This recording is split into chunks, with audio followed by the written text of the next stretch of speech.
আসসালামু আলাইকুম প্রিয় দাখিল শিক্ষার্থী বন্ধুরা 2026 তোমাদের জন্য আজকে আমি নিয়ে এসেছি তোমাদের গুরুত্বপূর্ণ একটি বিষয় হাদিসের একেবারে শর্ট সাজেশন, যেটাকে চূড়ান্ত সাজেশন বা চূড়ান্ত বুলেটিন আমরা বলে থাকি, যেটা সাধারণত তামিল মিল্লাত থেকে বের হয়ে আসে।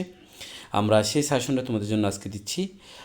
এখানে হাদিস অধ্যায়ের কয়েকটা অধ্যায় দেওয়া হয়েছে এবং সেখানে হাদিস দেওয়া হয়েছে। সেই হাদিসগুলোর অনুবাদ এবং তার সংশ্লিষ্ট প্রশ্নগুলো আসবে।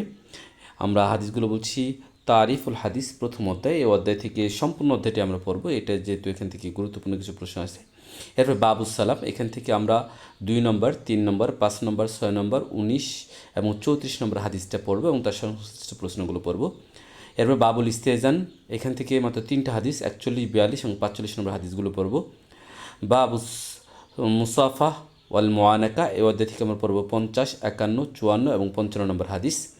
বাবুল কিয়াম, এই অধ্যায় থেকে আমরা পড়বো মাত্র 2টা হাদিস 69 এবং 71 নম্বর হাদিস।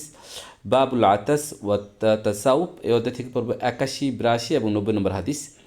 বাবুল জেহকে ওয়াল আকসামিহি, ঠিক আছে, এখানে আমরা হাসির অধ্যায়, এই অধ্যায় থেকে 93 এবং 96 নম্বর হাদিসটা পড়ব।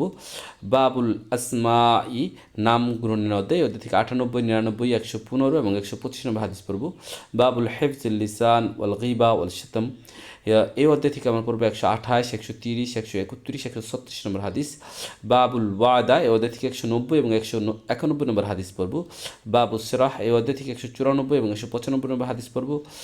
বাবুল মুআনাকা ওয়ার রহমা আলাল খলকি, এই অধ্যায় থেকে 209 এবং 211 নম্বর হাদিস পড়ব।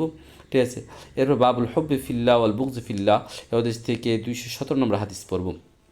এছাড়া আমাদের কয়েকটা জীবনী আসে অনেক ক্ষেত্রে। জীবনীর ক্ষেত্রে আবু হুরায়রা রাদিয়াল্লাহু তাআলার জীবনী, আয়েশা রাদিয়াল্লাহু তাআলার জীবনী এবং আনাস ইবনে মালিক রাদিয়াল্লাহু তাআলার জীবনীগুলো আমরা পড়ব, যেটা সংক্ষিপ্ত প্রশ্ন আকারে আমরা অনেক সময় পেয়ে থাকবো এই হাদিসগুলো থেকে।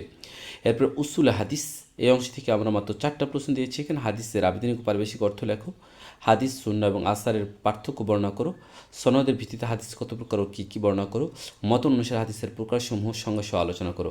আশা করি এই সংক্ষিপ্ত সিলেবাসটা যদি কেউ পড়ে ইনশাল্লাহ, তাহলেই তাদের 100% কমন খাবে হাদিসে এবং হাদিসের পূর্ণাঙ্গ এবং ভালোভাবে প্রিপারেশন হবে।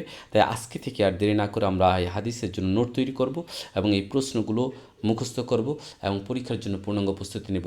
পর্যায়ক্রমে আমি সব সাবজেক্টগুলোর চূড়ান্ত সাজেশন দেব ইনশাল্লাহ। তাই আমার এই চ্যানেলটাকে এখনই সাবস্ক্রাইব করে রাখো, যেন প্রত্যেকটা ভিডিও আসার সাথে সাথে তুমি পেয়ে যাও এবং লাইক, কমেন্ট, শেয়ার করে আমাদের পাশেই থাকো। আসসালামু আলাইকুম।